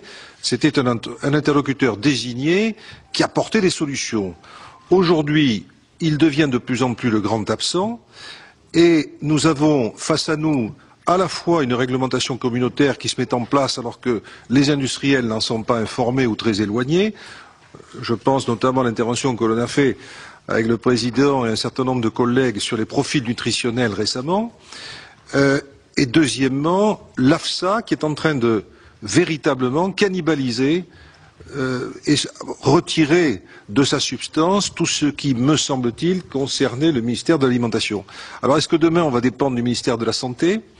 Est-ce que demain il faut mettre en place une structure pour les industries agroalimentaires pour les défendre à Bruxelles ? Je souhaiterais, et je vous fais confiance, que le ministère de l'Agriculture reprenne le leadership sur ces problèmes-là. Le deuxième point, c'est réaffirmer, un certain nombre de collègues ici présents font partie de cette commission sur les pôles de compétitivité, que véritablement nous avons besoin de continuer à animer et développer les pôles de compétitivité régionaux. Il ne vous a pas échappé que certains aujourd'hui voudraient constituer un pôle à vocation mondiale à Saclay.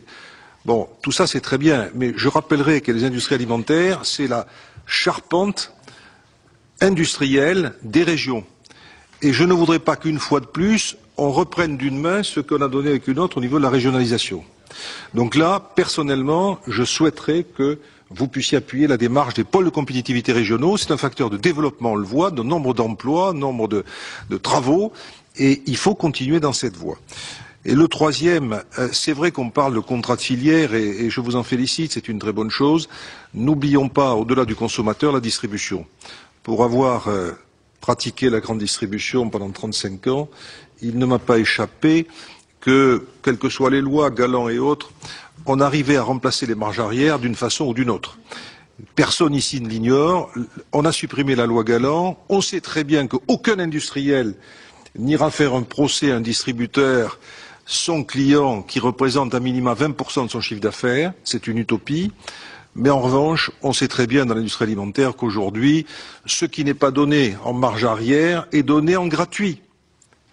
Alors on s'étonne, mais peut-être faudrait-il regarder de près ce qui se passe au niveau de la grande distribution. Il y va de l'avenir de nos producteurs laitiers et d'un certain nombre de PME dans ce pays. Merci, mon cher collègue. Claude Buvert. Oui, Monsieur le Ministre, j'ai eu l'occasion de vous questionner jeudi dernier sur le problème laitier. Vous avez apporté différentes réponses dont je retrouve une partie non négligeable aujourd'hui avec quelques informations même supplémentaires. J'intervenais ce matin sur les fruits et légumes. Je n'ai pas eu tout à fait une réponse aussi claire, mais dans les deux cas, effectivement, j'abordais le problème de la commercialisation et du système évoqué à l'instant. Et je rappelais détail sur lequel, Monsieur le Ministre, même jeudi dernier, vous n'avez pas du tout répondu. Vous m'avez répondu sur la production, sur l'organisation, mais pas l'organisation de la grande distribution, pas du tout. Et je rappelais chaque fois que j'avais déposé une proposition de loi restée sans réponse, qui portait sur ce thème il y a 3 ans au moins, ou 4 ans. Nous sommes patients, même dans nos campagnes, et j'aimerais bien quand même qu'on y regarde d'un petit peu plus près, car je constate qu'il ne faudrait pas que la production, y compris laitière ou même des fruits et légumes, s'organise région par région. Je déplore personnellement, étant frontalier du Nord avec la Belgique, la Hollande, le Luxembourg, je vois que les revendications s'internationalisent et ceux qui crient les plus forts sont pas forcément ceux qui ont le plus besoin, mais quelquefois aussi ceux qui ont des arrière-pensées autres que celles des producteurs. Il ne faut pas non plus le négliger. Alors là-dessus, nous savons, je vous fais confiance sur l'action à conduire, mais j'aimerais vraiment que nous regardions de très près cette opération-là, que nous ne nous arrêtions pas en tout cas à une collaboration entre producteurs et transformateurs, parce que de ce côté-là, nous sommes toujours en tant que producteurs le petit poussé dans l'opération. Par contre, avoir les 3 grands circuits, transformateurs certes, mais d'un côté les producteurs, de l'autre côté les commerçants, commercialisation, eh bien c'est aussi se rapprocher d'une manière très efficace des consommateurs. Je pense que c'est là aussi un point important de notre réflexion et de notre démarche. Merci, Président. Merci, mon cher collègue. Jacqueline Panis. Oui, Monsieur le Ministre, j'avais beaucoup de questions en arrivant pour cette rencontre, mais vous y avez apporté beaucoup de réponses. Donc, si vous le permettez, juste une petite précision pour confirmation, voir si j'ai bien compris, je puisse donc relayer cette information. Alors, au cours de la régulation, vous avez dit qu'il ne restait plus que vos amis italiens, il me semble, à rencontrer d'ici peu. Et dans ce cas, vous auriez une majorité. Donc, ce qui voudrait dire que dans la foulée, si je peux me permettre, vous envisageriez de convoquer donc ou de faire en sorte qu'il y ait un Conseil des ministres extraordinaire. Et alors, dans ce cas, quel est le calendrier envisagé, s'il vous plaît? Merci, ma chère collègue. Jean-François Legrand. Oui, de la même manière, Monsieur le Ministre, vous avez répondu à la question que j'allais vous poser, donc c'est parfait. C'était sur les voies que vous comptiez emprunter pour aller vers la régulation et quels étaient les éléments globalement que vous alliez retenir pour obtenir cette régulation. Vous avez répondu, je n'y reviens pas. Ceci étant, les explications que vous nous avez données sont tout à fait intéressantes et de nature à être comprises par l'ensemble des producteurs de lait, à une condition qu'on leur dise, mais on comprend bien en même temps que vous soyez corsetés entre le souci de la diplomatie et d'avoir des éléments ou des arguments pour progresser, mais il ne faut pas oublier quand même le souci d'information. Le département de la Manche, on vous a interpellé hier, vous le savez, Jean Bizet et quelques autres collègues, parce qu'il faut faire savoir vers quoi on va. Vous répondez sur le fond, à la nature structurelle de la crise, et vous répondez aussi sur l'aspect conjoncturel en apportant des mesures de court terme. Je crois qu'il faut que ça se sache. Alors on comprend bien que vous ne puissiez pas en dire plus, parce qu'il y a les exigences que vous avez rappelées, mais il faut quand même en dire suffisamment pour qu'on comprenne qu'il y a effectivement des solutions, il y a un espoir, il y a un avenir, il y a un horizon. Et dans ce domaine-là, et d'une manière un peu subsidiaire, on vous a sollicité hier pour que vous puissiez faire passer ce message vers tous les producteurs. Il y a les organismes accrédités, les organismes, comment je ne trouve pas le terme, aide-moi, représentatifs, merci, c'est ça, et il y a les autres, qui ne sont pas un organisme, l'appli, pour parler clair, qui n'est pas un organisme représentatif, et pourtant, il porte de la désespérance, il porte un certain nombre de difficultés, et d'une certaine manière, les ont exprimées à regret de leur part, faisant peut-être des erreurs, mais ils n'avaient pas d'autre solution, m'ont-ils dit, pour s'exprimer. Moi, je souhaiterais qu'il n'y ait aucune humiliation, aucune mise à l'écart, et que, de votre fait, à votre initiative, vous puissiez peut-être prendre contact avec eux, je sais qu'il y a déjà eu des contacts, mais que vous leur donniez peut-être les éléments de sortie de crise que vous avez rappelés ici. Je suis persuadé que ça permettrait de ramener un peu de sérénité, sachant que ce qui est aussi grave que la crise conjoncturelle proprement dite, ou structurelle plutôt proprement dite, c'est qu'il y a une division du monde paysan, mais une division qui est dramatique. Elle se vit même au niveau des familles, dans les villages à coup sûr, et là je crois qu'il faut mettre un terme très rapide à cette division, faute de quoi on en souffrira encore pendant un certain temps. On a eu des événements comme ça à travers l'histoire agricole qui ont pu diviser le monde agricole, ça n'a jamais été positif. Merci mon cher collègue. Nathalie Goulet. Oui, Monsieur le Ministre, Jean-François Legrand vient de vous parler de l'appli. J'allais moi aussi vous demander quelle communication vous alliez faire, car ils sont en Basse-Normandie, peut-être en haut aussi, représentants de tous ces jeunes qui viennent de s'installer et qui sont évidemment au cœur du cyclone en ce qui concerne la production laitière. Donc là aussi, puisque le président de la République, qui était venu dans l'Orne, avait, avec ses collaborateurs, reçu un certain nombre de représentants agricoles, sauf l'appli qui n'avait pas voulu recevoir. Donc je pense que là aussi, il faut mettre un terme à cette mise à l'écart de ce syndicat qui est peut-être pas représentatif d'une façon ou d'une autre, mais qui représente quand même des centaines et des centaines de jeunes agriculteurs. Ça, c'est la première question que je voulais vous poser. La seconde, venant de la Commission des Affaires étrangères, elle sera peut-être un peu plus exotique, mais ces litres et ces centaines de litres qui sont jetés et qui sont dispersés alors qu'il y a de la famine un peu partout. J'ai appelé notre ambassadeur à la FAO et je voulais savoir si dans les moyens de régulation il y avait des possibilités d'utiliser ce lait gâché à des fins sanitaires, à des fins humanitaires, parce qu'il y a un problème moral aussi qui se pose et qui a été soulevé à de nombreuses reprises. C'est vrai que tout ce lait déversé pose un certain nombre de problèmes aussi. Je sais que ce n'est pas simple, mais enfin, puisque vous êtes en face de moi, je me permets de vous poser la question. Merci, ma chère collègue. François Patria. Oui, très brièvement aussi, Monsieur le Ministre. Moi, je suis heureux de voir aujourd'hui cette unanimité autour de la régulation. Elle n'a pas toujours été d'actualité. J'ai vécu 84 et la mise en place des quotas, où les éleveurs me disaient chaque jour « Laissez aux agriculteurs le droit de produire, ils sauront faire le marché ». Bon, on ne va pas revenir en arrière. Ma question, elle rejoint celle de Madame Goulet, Monsieur le Ministre. D'abord, elle montre que dans les productions françaises, à chaque fois que les productions sont adossées à des signes de qualité, ce problème de marché ne se pose pas. On l'a vu, regardez aujourd'hui comment sont protégés, je ne dis pas pour les bourguignons, mais les éleveurs franc-comtois, tous les éleveurs qui font du lait et qui font du morbier derrière, ne connaissent pas la crise aujourd'hui. C'est une aujourd'hui, moins aujourd'hui, c'est vrai, non, mais c'est vrai, et je le vois aussi.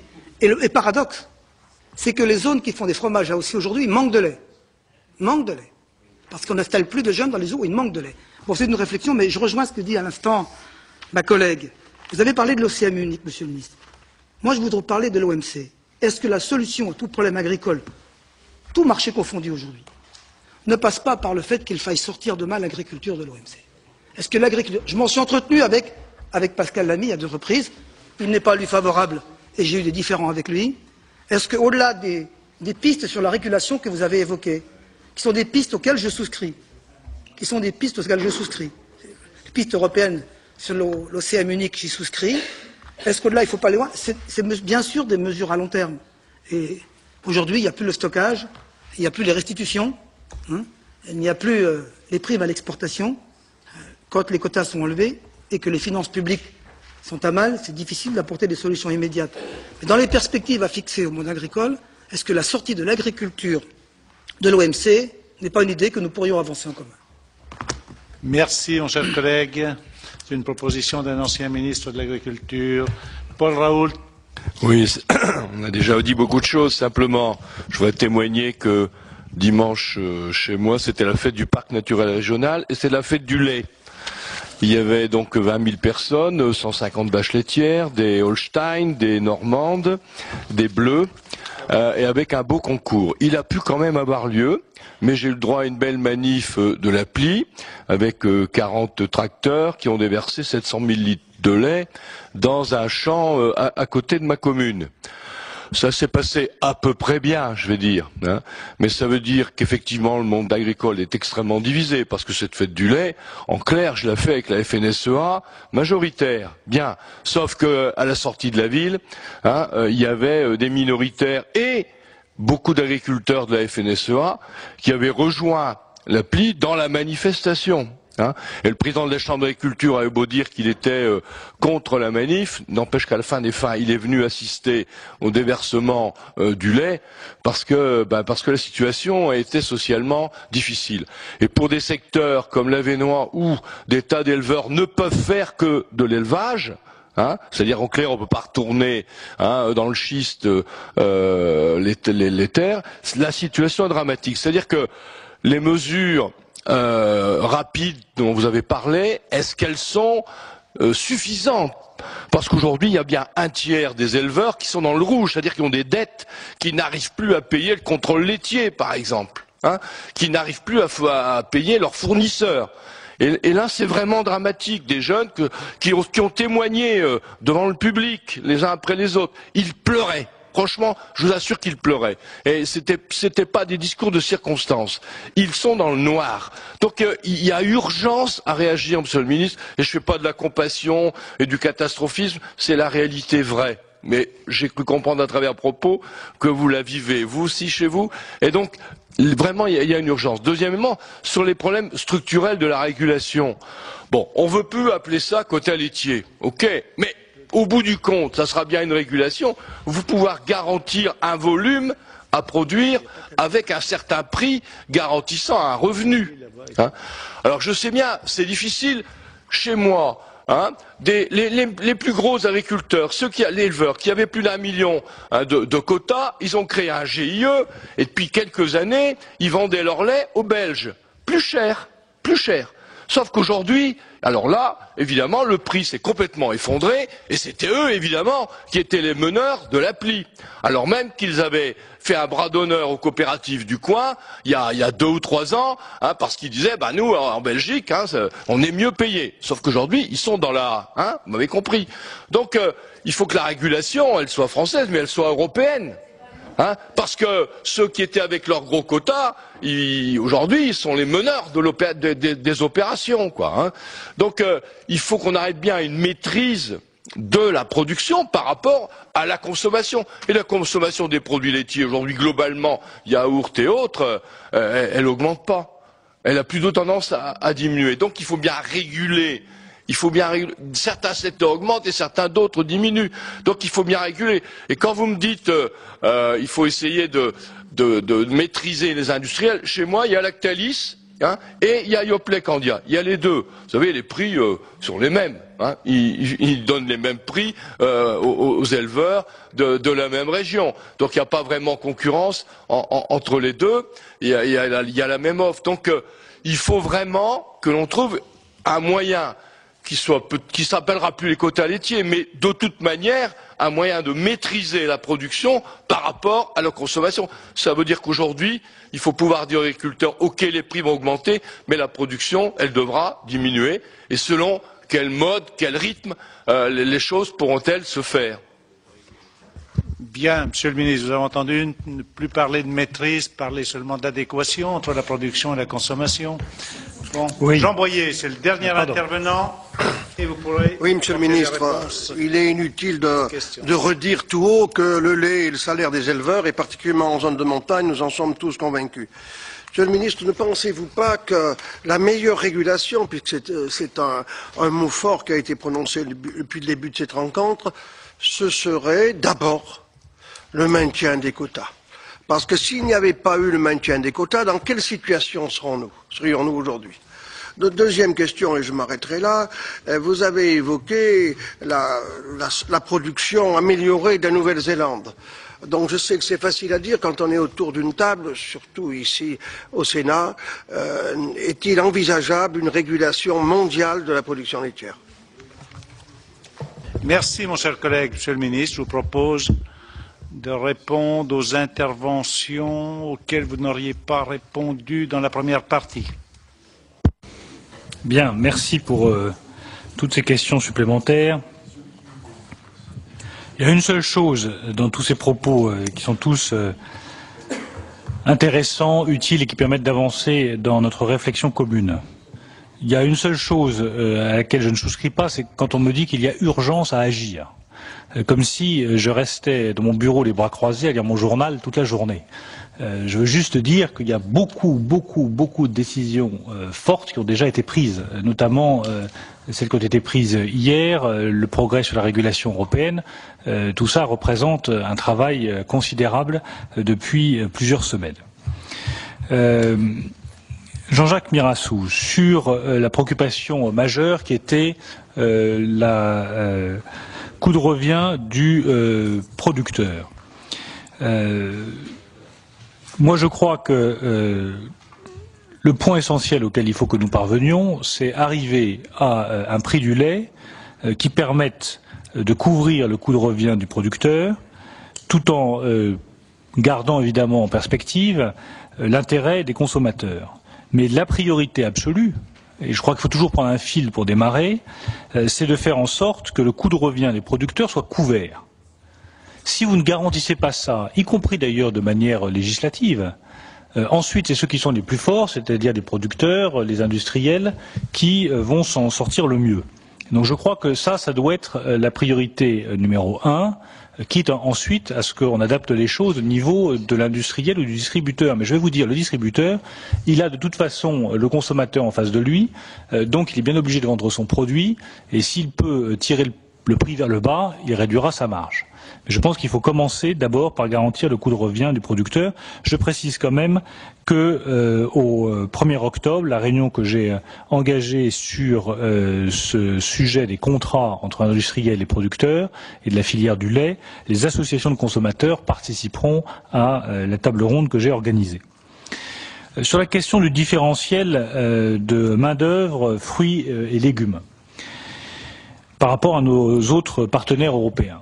Toute la difficulté pour nous est que nous ne pouvons pas partir de la même base sociale et du même consensus social. Et c'est un problème qu'on retrouve évidemment dans d'autres secteurs. L'Allemagne, par exemple, en matière de fruits et légumes, n'a pas de salaire minimum. Elle n'a pas de salaire minimum. Il est évident que pour nous en France, il est hors de question d'améliorer la compétitivité de quelque filière que ce soit en transgressant la règle du salaire minimum. En deuxième lieu, elle emploie davantage de ressortissants venus d'États membres, notamment de la Pologne. Et en troisième lieu, ces ressortissants n'ont pas de charge sociale du tout, puisqu'ils sont embauchés sur la base de leur protection sociale du pays d'origine. Donc tout ça fait un différentiel de coût de compétitivité très important en faveur d'autres pays. Nous devons inventer autre chose, parce qu'il n'est pas question qu'on s'aligne sur ce modèle-là. Et c'est là que ça rend les choses plus compliquées, mais je pense qu'aujourd'hui nous avons bien avancé, notamment sur l'augmentation des exonérations de charges patronales. Monsieur Chatillon, sur la DGCCRF, je rejoins vos propos, je note bien ce qui a été dit, que l'objectif du ministère de l'Agriculture soit de prendre le leadership sur ces problèmes-là, c'est très clair. Et nous ferons le nécessaire pour arriver à prendre le leadership. Nous avons parlé avec M.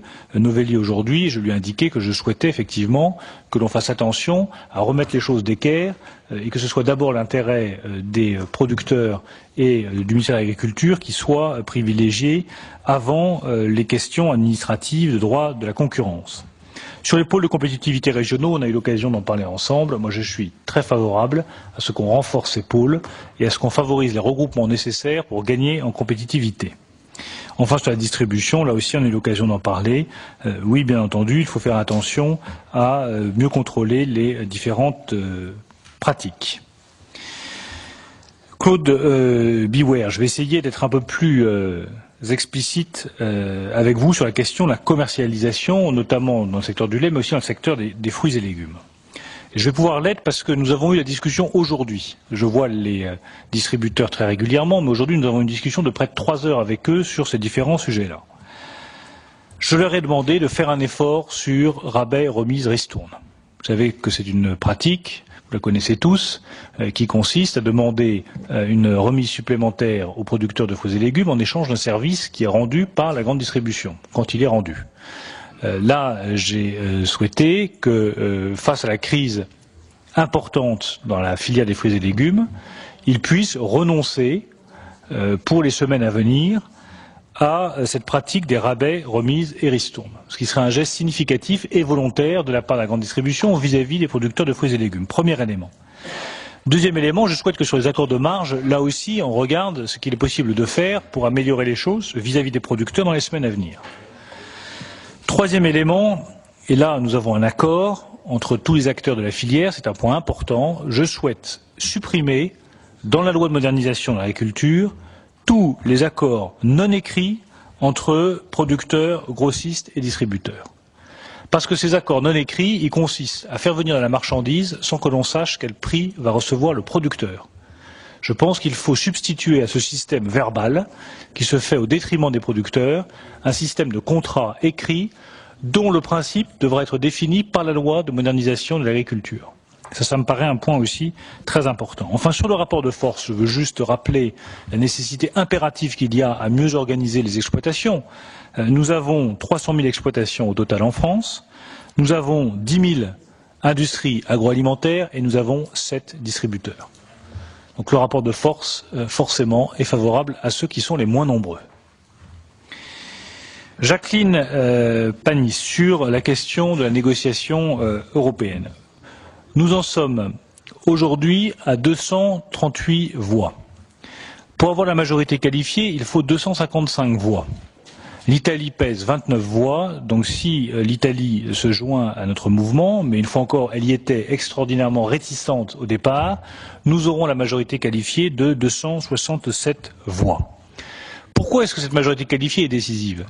Elle est décisive parce que ensuite, lorsque vous réunissez le Conseil et qu'il faut prendre une décision, vous savez que la pratique européenne, c'est qu'on ne vote jamais. Ça se fait par consensus. Mais chacun sait aussi quel est le rapport de force. Donc une fois qu'on sait que le rapport de force il est favorable à la régulation, là, vous pouvez convoquer votre conseil et avoir une réunion qui se passe plus facilement. Je précise juste que j'ai fait cette proposition lundi avec mon homologue polonais de convocation d'un conseil des ministres extraordinaire, mais que la décision appartient exclusivement à la présidence en exercice, donc la présidence suédoise, qui évidemment a refusé, mais je pense qu'il faut la mettre sous pression jusqu'à ce qu'elle accepte. Je n'ai aucun doute sur la légitimité aujourd'hui d'un Conseil des ministres de l'Agriculture. Je ne comprendrai pas que face à la crise que nous connaissons, qui est grave dans tous les pays européens, les ministres de l'Agriculture ne se réunissent pas. On l'a demandé lundi, la réponse a été négative, je suis persuadé que nous arriverons à renverser la tendance. Jean-François Legrand, sur la question, et c'est une question qui a été posée par beaucoup de personnes sur la question du souci d'information des producteurs. Moi je note cela, je crois que c'est très important effectivement qu'on ait l'information la plus large possible pour leur montrer qu'il y a une perspective. Et je suis persuadé, je vais vous dire, c'est un peu paradoxal, je suis peut-être moins inquiet pour la filière du lait que pour d'autres filières, parce que la consommation de lait, de produits laitiers, elle est relativement stable, que l'impact sur la santé, sur l'évolution notamment des enfants, il est reconnu, et donc ça fait un produit qui est valorisant et que les consommateurs souhaitent consommer. Ils évoluent beaucoup dans la consommation des différents produits laitiers, la production et la consommation de fromage augmente fortement, celle de produits laits frais baisse notamment du lait UHT, mais globalement la consommation de produits lactés reste stable. Donc je n'ai pas d'inquiétude sur le débouché. Donc il faut absolument que nous arrivions effectivement à faire passer cette idée que toute notre politique, elle est là pour stabiliser les marchés et garantir un revenu équitable aux producteurs de lait. Et ça, on fera passer les messages. Sur l'appli, quelle est la politique que j'ai suivie jusqu'à présent? D'abord, je les ai vus à Rennes et mon directeur de cabinet les a reçus officiellement à Paris. J'ai fait un choix qui est de recevoir régulièrement toutes, et je dis bien toutes, parce que ça n'a pas toujours été l'usage, les organisations syndicales représentatives du monde agricole. Et la représentativité dans les syndicats agricoles est définie comme de n'importe quel autre syndicat de salariés en France. Si le Parlement demande explicitement et fortement que le ministre de l'Agriculture reçoive l'appli, moi, une fois encore, je suis là pour écouter vos propositions et vos remarques, pour progresser dans les propositions que je mets sur la table. Je n'y vois pas d'obstacle majeur.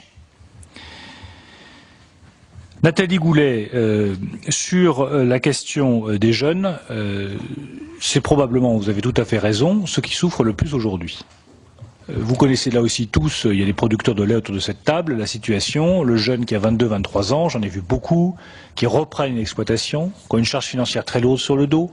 En général, l'exploitation n'a pas été mise aux normes, donc ils font les frais d'investissement et de mise aux normes. C'est de l'ordre de 160 000 à 250 000 euros en fonction de la taille de l'exploitation. Parfois, c'est beaucoup plus. Ça fait une charge financière très lourde. C'est pour cela que j'ai demandé aux banques que les prêts qu'ils vont accorder avant le mois de décembre privilégient avant tout les jeunes. Parce que c'est là que nous avons une vraie différence philosophique avec la Commission européenne, c'est que je ne crois pas que le marché fait le tri entre les bons et les mauvais. Je pense au contraire que ce que nous voyons concrètement sur le terrain, c'est que la crise frappe d'abord ceux qui ont fait des investissements, d'abord ceux qui se sont modernisés et d'abord ceux qui se sont mis des charges sur le dos. Alors sur la possibilité d'utiliser le lait à des fins humanitaires, moi je perçois très bien l'intention qu'il y a derrière, qui est juste. Tout le problème, c'est celui de la commercialisation, du transport, de la collecte et du coût de tout cela, mais on peut l'évaluer, ce n'est pas quelque chose d'impossible. François Patria, on a déjà eu l'occasion de discuter de ça ensemble. Sur la question de l'OMC, la seule chose que je peux dire, c'est que nous sommes allés à l'extrême limite des concessions acceptables en matière agricole dans l'OMC. Et le problème sur l'OMC, c'est que nous avons fait ces concessions à un moment où la situation de crise sur le marché agricole n'était pas aussi pressante qu'elle l'est aujourd'hui. Et je ne vous cache pas que sur ce sujet, j'ai certaines inquiétudes. Paul Raoult, est-ce que les mesures seront suffisantes? On fera en tout cas le maximum. J'ai demandé au draft de suivre ça au jour le jour pour faire en sorte que nous soyons assurés qu'en matière de report de cotisation, de nouveaux prêts qui seront mis en place, cela suffise pour les exploitants laitiers. Jean Boyer sur la meilleure régulation et sur la question du maintien des quotas. Je veux peut-être en profiter, enfin, tout petit point rapide sur le sujet, dans la ligne d'ailleurs du rapport qu'avait fait Jean Bizet, sur la question du lait. Mon obsession depuis des semaines et depuis le mois de juillet, depuis que je suis arrivé à ce poste, et dès le mois de juillet, j'ai dit et répété qu'il y avait une crise du lait. L'une des premières réunions que j'ai faites au ministère de l'Agriculture a été une réunion avec l'ensemble des acteurs de la filière du lait. Je n'ai pas attendu que les événements se dégradent pour mesurer la gravité de la situation. J'ai fait un choix dès le départ, on en a parlé là aussi avec Jean Bizet, avec un certain nombre d'entre vous, qui était de ne pas revenir sur les quotas. Pourquoi ? Parce que je pense qu'on ne progresse, notamment en matière de diplomatie, que si on est capable de montrer qu'on évolue dans sa position. Et si la France était arc-boutée sur les quotas, toujours dans sa logique d'opposition et de minorité bloquante, nous aurions été battus. Nous aurions été battus. J'ai demandé, je vous le dis à titre d'exemple et de preuve très concrète, j'ai demandé le gel de l'augmentation de 1% des quotas pour 2010. Nous avons été 4 États à soutenir cette proposition. 4. Une fois encore, pour une raison très simple que m'expliquent tous mes interlocuteurs, c'est que les quotas figent un état des choses qui est défavorable aux petits États. Et donc, ils le refusent. Plus quelques grands États, comme l'Italie par exemple, qui estiment qu'au contraire, plus ils produisent, mieux ils se portent, et qui ne veulent pas être prisonniers de quotas. Donc je crois que c'est plus intelligent de dépasser cela en disant d'accord, les quotas, on laisse tomber, ça a été décidé, on ne revient pas sur une décision, il y a un aspect psychologique aussi là-dedans. Si vous demandez aux gens de revenir sur une décision qu'ils ont prise, si vous demandez à la Commission de revenir sur une décision qu'ils ont prise, vous lui faites perdre la face. Vous les prenez billes en tête. Ils se braquent, ils disent ça y est, c'est encore les Français qui viennent nous embêter, et finalement on n'obtient rien. Je pense qu'il est plus habile de dépasser ça en mettant en place une régulation européenne des marchés dont on construit les éléments petit à petit et dont on montre que cela peut être plus intelligent et plus efficace petit à petit. On n'est pas loin de gagner la bataille. Moi, je voudrais terminer par là en vous disant qu'on a de toute évidence perdu la première manche sur la dérégulation. On a eu un vent de dérégulation complet dans tout le monde agricole, notamment dans le monde laitier, dont on voit les conséquences aujourd'hui. Moi, je vous dis aujourd'hui, ce soir, solennellement, que nous ne sommes pas loin de gagner la deuxième manche. Nous sommes à quelques voix de gagner la deuxième manche. Et de ce point de vue-là, le soutien des parlementaires et les propositions des parlementaires pour affiner tous ces projets, essayer de tomber sur la proposition la plus juste, seront naturellement précieux. Merci, Monsieur le Ministre. Sur le dernier point que vous avez évoqué, je partage tout à fait votre approche puisque nous avons eu l'occasion d'en parler longuement. Je voulais vous remercier pour les réponses que vous nous avez apportées et le débat que ça nous a permis d'organiser. Je crois qu'à travers la crise laitière, on a abordé globalement la problématique de l'agriculture française dans le cadre de la politique agricole commune. Merci pour les réponses conjoncturelles que vous avez pu faire vis-à-vis des agriculteurs, mais merci aussi des perspectives que vous nous tracerez dans la loi de modernisation de l'agriculture. Et je crois qu'à partir de là, nous pourrons apporter des réformes structurelles à notre agriculture pour laisser quand même un avenir pour ces jeunes qui s'installent avec une très bonne formation et qui sont de véritables professionnels. Merci, Monsieur le Ministre, de nous avoir consacré près de 2 heures. Vous venez de suivre l'audition de Bruno Le Maire, le ministre de l'Agriculture, par la Commission de l'économie sur la crise laitière. Pour revoir cette audition, notre site internet publicsénat.fr. Merci de votre fidélité et à très bientôt sur notre antenne.